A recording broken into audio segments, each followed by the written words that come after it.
I recorded the first part, and now I'm recording. Yes, thank you for reminding me. And by the way, I'm recording things, and as you know, I'm posting it all the time. I posted it on Moodle, so you can go back and check it, and always read it anytime you want. So look at the next notice. So again, to see flood tide below me, I see you face to face. Clouds of the west, sun there half an hour high. I see you also face to face. Crowds of men and women attired in the usual costumes. How curious you are to me. You see, this is what I'm saying. It looks like, you know, in a way, if you want to read it in a poetry way, you can. But in a way, as I said, this looks like to me like prose, really. Again, when he says, on the ferry boats, the hundreds and hundreds that cross, returning home, are more curious to me than you suppose, and you shall cross from shore to shore years hence, are more to me and more in my meditations than you might suppose. Again, he continues in the next stanza or the next section. I don't think I should call it a stanza, because a stanza is normally used for poetry, but I don't know whether this is a stanza or not. I wouldn't call it a stanza, to be honest with you. So look at the next section here. The impalpable sustenance of me from all things at all hours of the day. You know, impalpable, indefinable, imperceptible means the vague. Sustenance means, you know, like benefit and all this. Of me from all things in all hours of day. The simple, compact, well-joined scheme. Myself disinterested, everyone disinterested, yet part of the scheme. You know, here he's talking about the scheme. Really, he means the system, you know, of the whole system, the world, the universe. And this idea to say, as if to say we are connected, all of us, you know, nature, and that's really what he means here. That's why he said the form of all things, of me from all things.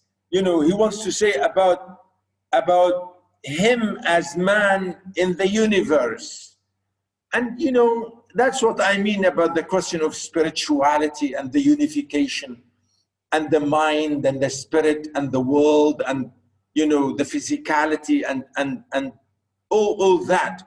So really, this is the, if you like, the philosophy and the transcendence, you know, to go beyond the physical.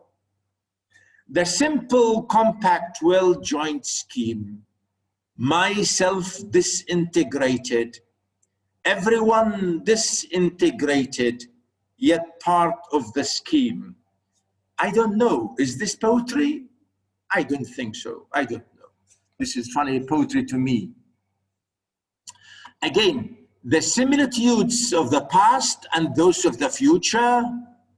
Again, he's counting this disintegration, if you like. The similitudes of the past and those of the future, you know. Again, he said the realities, the actual concreteness of the past. Can you go back really in the past, in the real physical sense? I don't know. We can't go back in the past physically, you know. It's impossible. The glory is strung like beads on my smallest sights and hearings.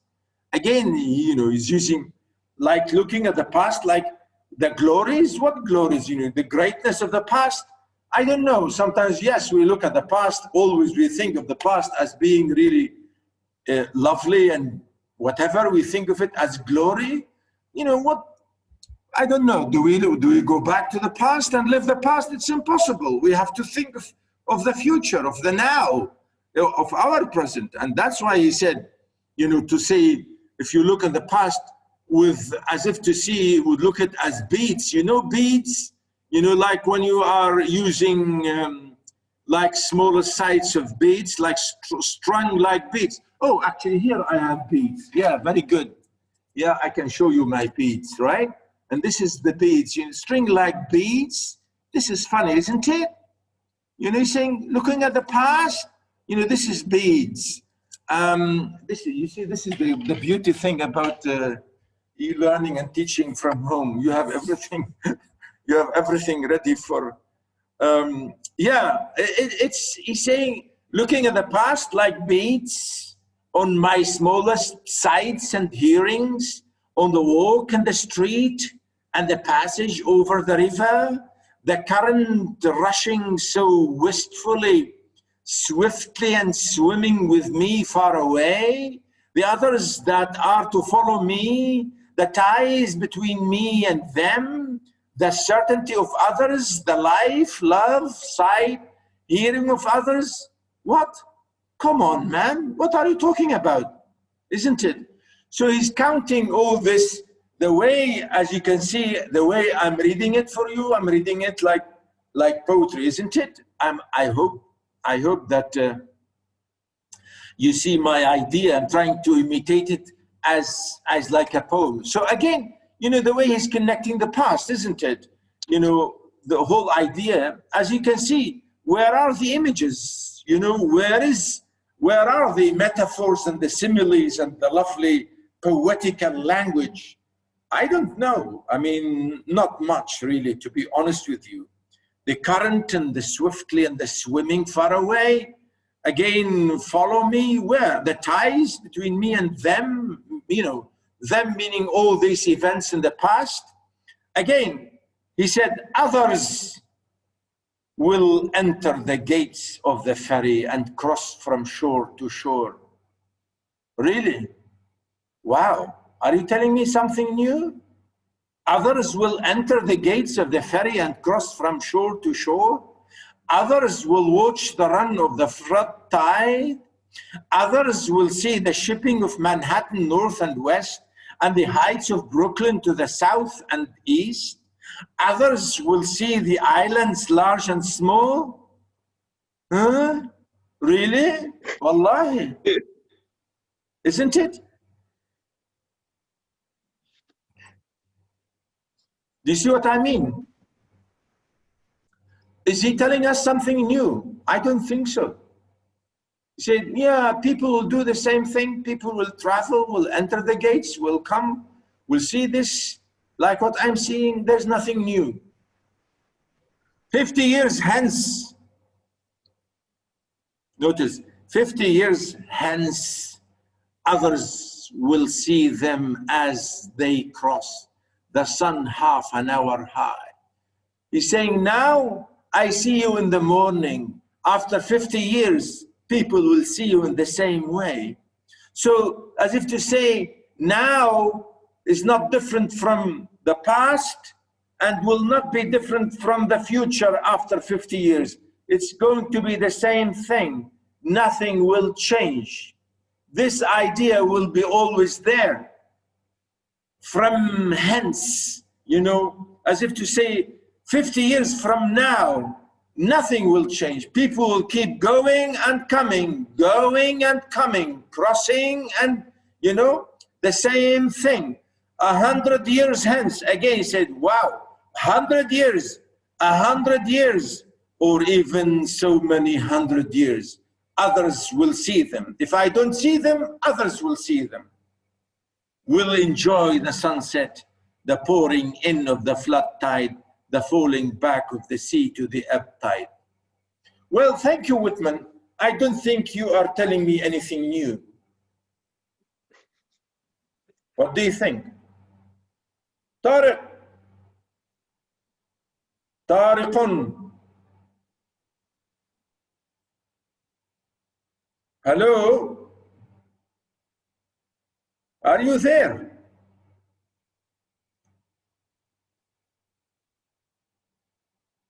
Maybe he's having breakfast, or maybe, I don't know, you come in and go. Uthman? Yes, doctor, I'm here. You're here. What do you Yes. think? What do you think? Is he telling us something? No, no. All what he said, we know it. We know it before we are on live. Everything is odd.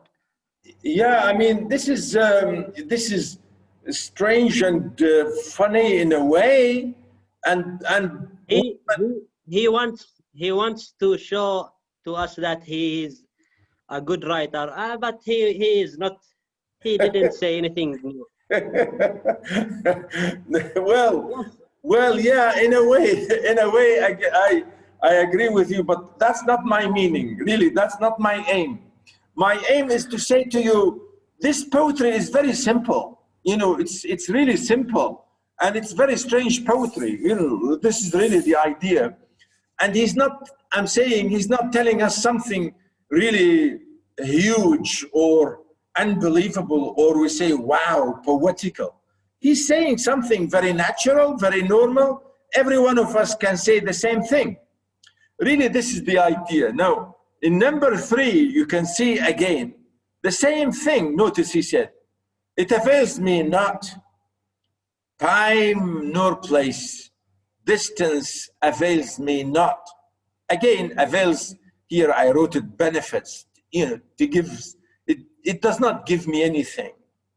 It benefits nothing.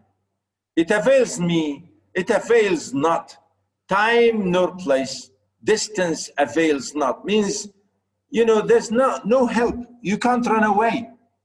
This is going to happen to you. You can never run away from reality, isn't it?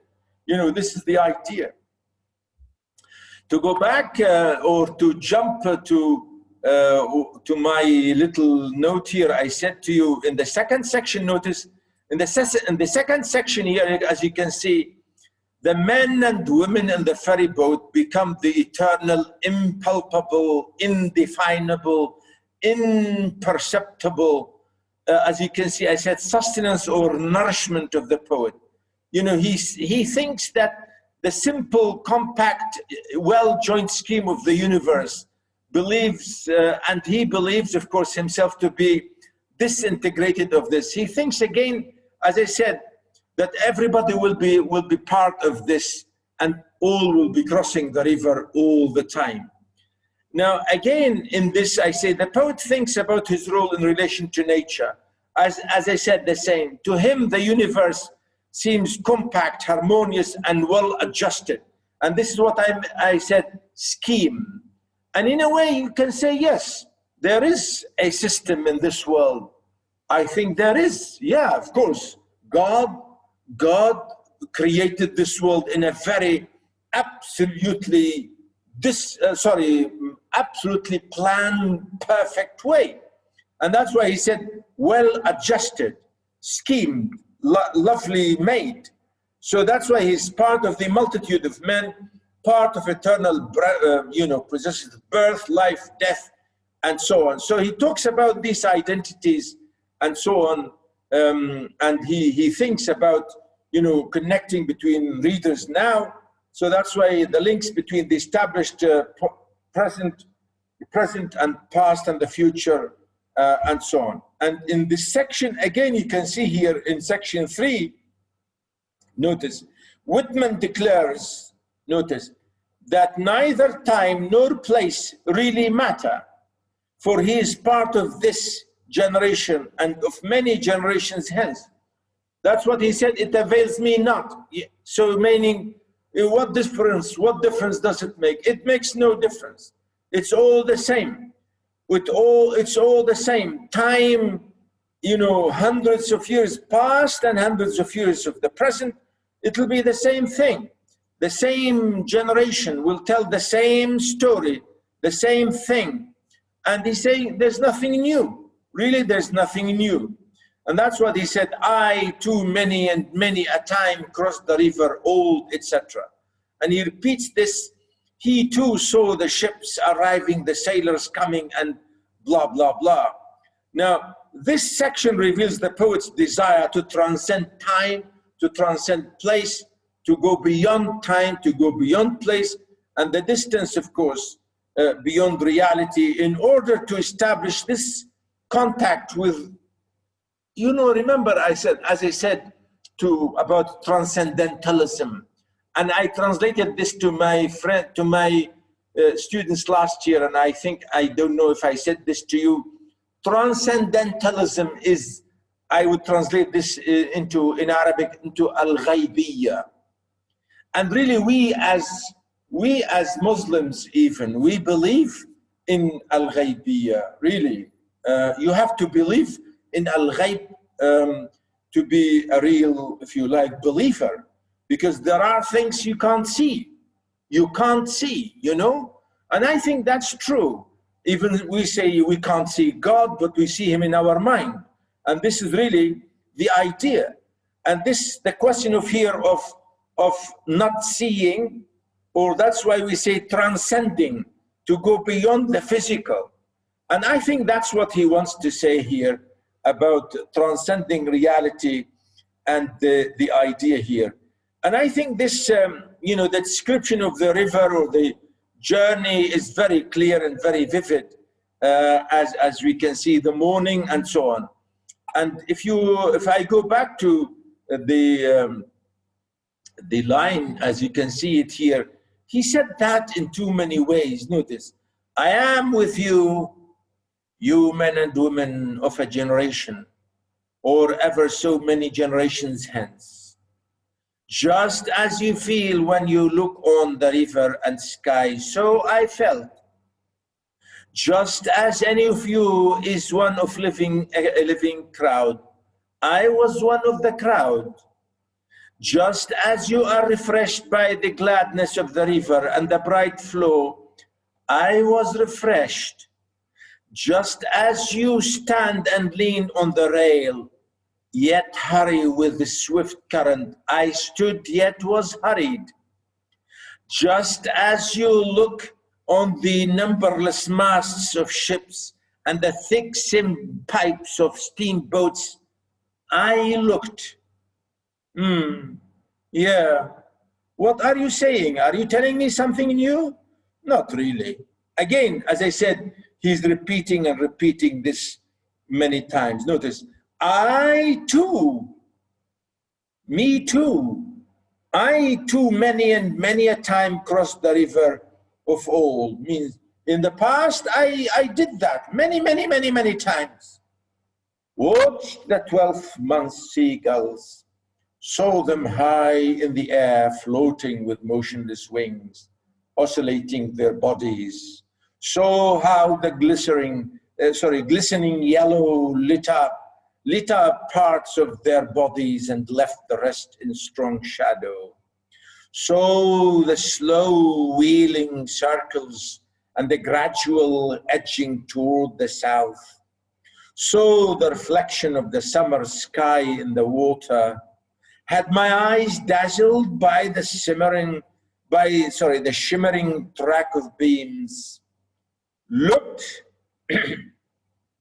look again, looked at the fine centrifugal spokes of light round the shape of my head in the sunlight water, looked on the haze and the hills southward and southwestward, looked on the vapor as it flew in fleeces tinged with violet, looked toward the lower bay to notice the vessels arriving, saw their approach, saw aboard those that were near me, saw the white sails of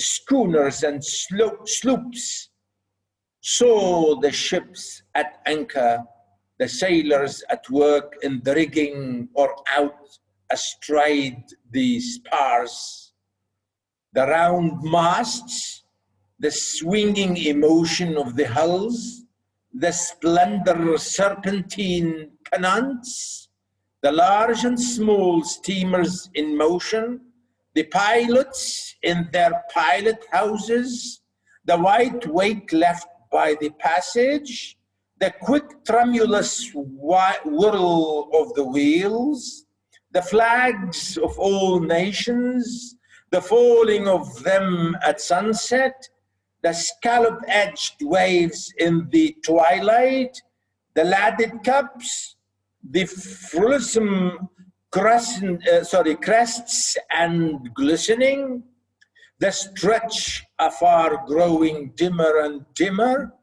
the grey walls of the granite storehouses by the docks, over the river the shadowy group, the big steam tug closely flanked on each side of the barges, the hay boat, the belated lighter, on the neighboring shore the fires from the foundry chimneys burning high and glaring into the night, casting their flicker of black contrasted with wild red and yellow light over the tops of houses and down into the clefts of streets.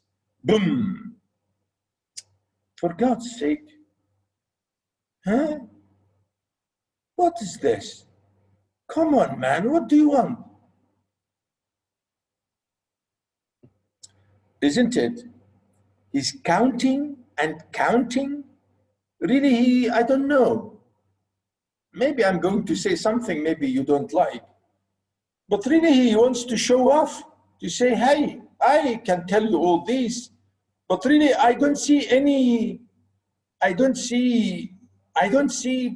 know. I mean, not really the real poetry that I would think of as poetry, but it's still, I'm trying to make it look like or sound like poetry, but it's funny, isn't it? To some extent, the way he's counting and counting all these images in a very small, I think, realistic fashion to say about nature and about life and about, you know, describing every bit and pieces of the water, the sun, you know, the shapes and the etc. You know, looking at the haze and you know, light and the shapes and the bay and the ships and the boards and, you know, all kinds of sails, all kinds of ships and the, you know, the schooners or the sloops and all sorts of ships, you know, and so what, etc. He's talking the way he's talking about that. I think he's counting and counting and counting. I don't know. I think it's too much. I think it's too much to use here for poetry, and I would rather read better poetry than this. Now in section 4, he gave us only, you know, this short 5 lines. These and all else were to me the same as they are to you. I loved well those cities, loved well the stately and rapid river. The men and women I saw were all near to me. Others the same, others who look back on me because I looked forward to them. The time will come, though I stop here today and tonight. Well, he didn't say anything new. He said that before. He said that before. He's repeating the same thing. Those and these and all and else were to me the same. He said that before. He's repeating the same thing. I loved well those cities, loved well those rivers, you know, those men and women who were crossing, you know. Well, what else? You know, he said the same thing. He's repeating it. He didn't say anything new to me, really. So here, let me see what he said, or what I say about this section 4. You know, notice, again, he's saying in section 4, Whitman declares his deep love for the cities, the river, and the people. This section is transitional and marks the beginning and the change of thought's attitude toward men and objects. For the first time in this poem, he becomes emotionally involved in his relationship with other people and things. You know, in a way, the reference to the future is prophetic and anticipates the growth of spiritual kinship between the poet and the reader. You know, he wants to say as if, you know, he's connecting with us, you know, in a way when he said, to you I saw. Again, when he say, till time will come, though I stop here today and tonight, you know, as if to say, you know, he wants to talk to us. In next section, he said something similar when he said, what is it between us? What is it then between us? Who's us?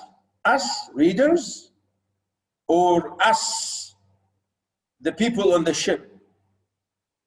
What is it then between us? Is it between him and the people on the ship, or between him and us readers? What is it? What is the count of the scores or hundreds of years between us? You know, again, he's asking the same thing. What's the difference? Again, he's repeating the same thing about the past and the present and the future. Really, he's not saying anything new from the first few lines. Notice again, where it is, it avails not. Distance avails not, and place avails not. He said that before. Come on, man, why are you repeating it? He said, well, again, he's saying the same thing. He's repeating. Come on, man. Whatever it is, it avails not. Whatever is the relationship between us, he is saying, it makes no difference. It makes no difference. It will give no benefit. You know, whether we are different, we are separated by hundreds of years or not, it makes no difference. I don't care, he said. So that's why he said, I too lived. Notice, I too lived. Brooklyn of ample hills was mine. He said, yeah, I lived here myself. Yeah, like you. Yeah, I lived. Yeah, I too walked the streets of Manhattan Island and bathed in the waters around it. I too felt the curious, abrupt, questioning stir within me. In the day among crowds of people, sometimes they came upon me in my walks home late at night, or as I lay in my bed, they came upon me. I too had been struck from the float forever held in solution. I too had received identity by my body. That I knew was of my body. What? That I knew was of my body. What are you talking about? Come on, man, tell us. That I knew was of my body, and what I should be, I knew I should be of my body. What kind of talk? It looks like nonsense, is it? Is it nonsense? Well, I don't know. It's not nonsense, by the way. He's saying, again, he said, I knew that my body, you know, here again, he's talking about spirit and body, matter and body, spirituality and body. Now he's saying, I know there's a difference between me, and I realize that my body is not the same as me in spirit. My body will disappear, but my spirit maybe will live. I knew was of my body, and I knew I should be of my body. Again, the connection between you physically and spiritually, you know, this is the idea again. And if I show you here, and I think he's talking about this question of, you know, this connection between spirituality and physicality. Again, here, notice the question between himself and the generation to come, even if there are hundreds of years between them, they are united by things which do not change. He too lived in Brooklyn and walked in Manhattan. He too felt the curious, abrupt, etc., believes that his body, his physical existence has become a ferry, uniting him with all mankind. Again, I say here, this section is really the main part of the poem about the connection between physicality and spirituality. And that's what I mean by transcend, to go beyond. Notice, the poet in seeking his own physical and spiritual identity, and I think this is the idea. His experience transcends the limits of the Brooklyn ferry and is universalized. His quest now becomes clear and more intellectual than before. The curious, he said, the questionings are no longer emotional, wishing to suggest the quality of the spiritual unification. Whitman has used the metaphor of a chemical solution, you know, the float forever held in a solution, like a real chemical component, if you like, is the infinite ocean of spiritual life, which contains the potential of all life. The spiritual solution is the source of one's being. The use of the term solution is significant because it means here, of course, man's existence with his spirit. Spiritually, you know, this is really the idea, you know. And I think this is in a way can be connected, to go back to Moby Dick and Ahab, Captain Ahab by Melville. The question of spirituality and determination is related to this question here again. And I think I told you this maybe before. In American history, in American literature, many writers really ask this and question this question of what they have done in America and the way, the guilt they feel towards killing so many blacks and killing so many Native Americans. Really, in a way, the guilt, the feeling of guilt is there. And that's why this question here of spirituality and being saved or being punished is very important. We shall see this all the time. So that's why here he's saying spiritually he's united with the future generations and with all humankind. And I think this is in a way, really this is the idea. Maybe I have time to read the last, maybe one last section, and I will leave the rest for you to read, because really it's quite interesting to look at the whole poem, but I can't read it for you all here in class. As you can see, notice, it's not upon me alone the dark patches fall. The dark threw its patches down upon me also. The best I had done seemed to me blank and curious. And again, this question of dark patches, this is again to do what I said with what I said, maybe the guilt. Later on, we shall see this question of, you know, patches or dark patches or being guilty. The best I had done seemed to me blank and suspicious. Again, notice here the question of suspicion. What we have done maybe is not good. My great thoughts, as I supposed them were they not in reality meager? What I have done, was it really good? Maybe it was not. Nor is it you alone who know what it is to be evil. Evil. And this is again the connection to what I said about guilt. Really, this is it again in many ways. And I think this is very interesting to see that. I am he who knew what it was to be evil. I am he who knew, as if to say, I was, and I am still, is, and I will be the guilty one, the ugly one, the bad one, the terrible one, the evil one. Maybe this question here of, you know, the idea, I think is very interesting here to see and to connect. Notice, I am he who knew what it was to be evil. As if to say again, I knew what evil really is. And I can differentiate between good and evil. I know what it means to be evil. But yet, he said, yet we did it. We know that this is wrong, but yet we did it. We know that killing the natives was wrong, but we did it. We killed them. We know that it was bad. That's it. I too knitted the old knot of contrariety, contradiction. We live in paradox.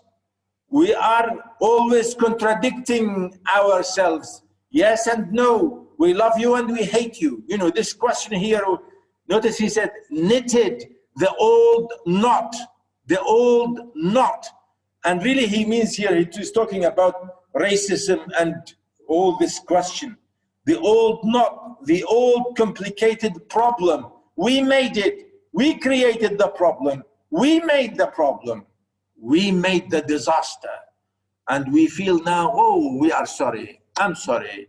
You know I was bad, but I'm sorry. Yeah, I am wicked, but I'm sorry. You know, this is the idea about contrariety, which means really always contradicting and being, you know, unlike yourself all the time. Again, notice babbled, blushed, resented, lied, stole, grudged, had, guile, anger, lust, hot wishes, I dared not speak.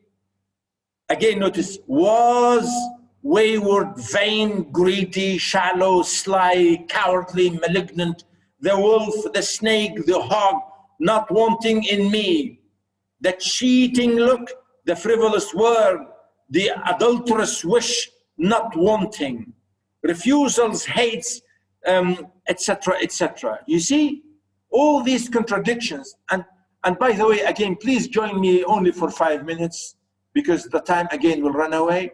Please join me back again, but notice again, really this idea here, the guilt, the feeling of guilt, absolute guilt, what we know about